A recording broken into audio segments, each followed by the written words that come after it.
A coragem mora aqui. Bom, pessoal, a coragem mora aqui. Hoje mais um programa. Vamos entrar na casa do nosso amigo Marcelo, que nos chamou para que a gente pudesse bater um papo, falar sobre Maceió, falar sobre propósito, falar sobre política, falar sobre amizade. Então, Marcelo, então, aqui, muito obrigado por receber a sua casa, estamos aqui. E vamos lá, vem comigo. Esses projetos que a gente criou. Um pouco da minha história aqui, meu WhatsApp. Eu falo no WhatsApp pessoal, para todo mundo.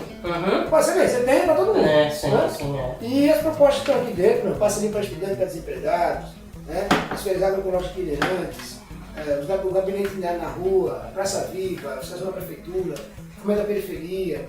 E a parte de esporte, que é a parte de inclusão dos atletas, né? Dos atletas amadores. O que a gente precisa fazer hoje é ter uma nova forma, uma nova aliança para a gente tratar a coisa de maneira mais séria. Não é chegar aqui igual eu fui agora de Mangabeira de Pioca correndo. Eu já tinha falado de você pra mim já. Aí tinha um camarada que chegou assim e olhou assim, não, senhor, vem cá. Aí ele botou o dedo e olha, estou precisando de 40 cadeiras. Me dê as 40 cadeiras e coloca o senhor. O senhor, se eu estivesse fazendo isso, eu ia contrariar os meus interesses. O que é isso? Sabe o das 40 cadeiras? Mas veja, as 40 cadeiras não podem ser agora, mas não é o seu problema para si. O que você está precisando? Que tipo de apoio você está precisando que eu possa, por exemplo, criar um projeto para que a sua comunidade seja atendida para que, veja, não é do meu dinheiro que tem que sair, nem do seu, tem que ser do poder público o dinheiro.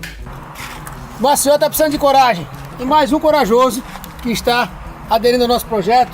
Marcelo, meu amigo, muito obrigado. A coragem passa a morar aqui na casa dele também. É só querendo, pessoal. Querendo que eu esteja na sua casa, é só chamar. A gente chega aí, bate um papo, fala sobre futebol, política, tudo. Abra sua porta para a coragem. Receba o Elton na sua casa e conheça as propostas que vão mudar Maceió.